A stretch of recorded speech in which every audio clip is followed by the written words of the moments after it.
بسم اللہ الرحمن الرحیم۔ پاک فضائیہ نے گزشتہ 2 دہائیوں کے دوران اپنے بغیر پائلٹ گاڑیوں ڈرون کے بیڑے کو جنوبی ایشیا کے سب سے زیادہ متنوع اثاثے میں تبدیل کر دیا ہے اور اب اسے مستقبل کی ضروریات سے ہم آہنگ کرنے کے لیے محض جاسوسی کے کردار سے آگے ایک فعال اور مصنوعی ذہانت سے چلنے والی جنگی قوت میں تبدیل کیا جا رہا ہے۔ اس کا مقصد 2030 تک پائلٹ اور بغیر پائلٹ کے پلیٹ فارم میں تال میل کو اہداف کے اصول کے اعلیٰ ترین معیار تک لے جانا ہے۔ پاک فضائیہ نے 2007 سے 2026 کے دوران اپنے بغیر پائلٹ گاڑیوں کے بیڑے کو چینی، ترک اور مقامی طور پر تیار کردہ پلیٹ فارم پر پھیلایا ہے۔ اس بیڑے نے لگ بھگ 2 دہائیوں میں جاسوسی کے ابتدائی کردار سے مسلح نگرانی اور اہداف کو نشانہ بنانے کی جنگی صلاحیت سے اب مصنوعی ذہانت سے وابستہ خود مختار افعال تک کا سفر طے کیا ہے، جبکہ رواں دہائی کے آخر تک اس کا پورٹ فولیو MUMT کے جدید ترین نظام سے لیس ہو جائے گا۔ یہ دلچسپ حقیقت ہے کہ پاک فضائیہ کی یہ کامیابی کسی متحد حکمت عملی کی پیداوار نہیں، بلکہ یہ مختلف وینڈر سے سامان کی دستیابی کے ذریعے سامنے آئی ہے۔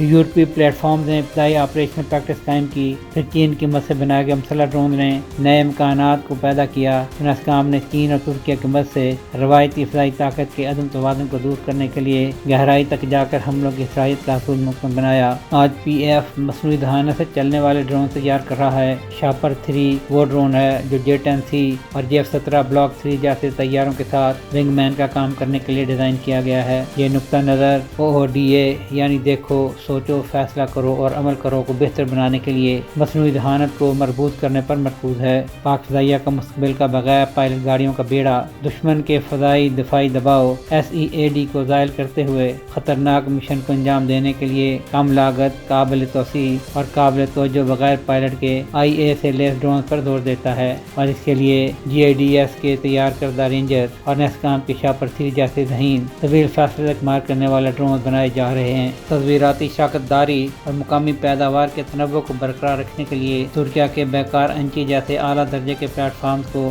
درآمد کرتے ہوئے پاکستان ایئر فورس نے ٹیکنالوجی کی تعمیر، ترمیم اور مقامیت کی طرف توجہ رکھی ہے، جس میں ترکیہ ANKA کے 7 منصوبے اور نسکام اور گرڈ کی طرف سے بغیر پائلٹ گاڑیوں کی مقامی پیداوار شامل ہے۔ ان میں شاپر 3 سب سے نمایاں ہے جو 16 گھنٹے تک پرواز اور 1000 کلومیٹر تک کی رینج کا حامل ہے۔ اسی کے ساتھ اہداف کو نشانہ بنانے کی بہترین صلاحیت کا حصول یقینی بنانے کے لیے پاک فضائیہ نے اپنے بغیر پائلٹ گاڑیوں کی انوینٹری میں جدید ترین جارحانہ صلاحیتوں کو شامل کیا ہے۔ یہ جدید ڈرون جاسوسی اور معلومات جمع کرنے سے اہداف کو نشانہ بنانے پر مبنی کردار کی طرف بڑھ رہے ہیں، جبکہ مستقبل کے ڈرونز کو مصنوعی ذہانت کی مدد سے دشمن کے علاقے میں گہرائی تک جا کر کارروائیوں کے لیے ہوا سے زمین پر ہتھیار لے جانے کے لیے ڈیزائن کیا گیا ہے۔ یہیں پر بس نہیں، پاک فضائیہ ایئر بیس اور رن وے کی ضرورت سے آزاد ایسی مسلح گاڑیوں کی تیاری پر بھی توجہ مرکوز کر رہا ہے، جنہیں چھوٹے منحصر مقامات سے لانچ کیا جا سکتا ہے۔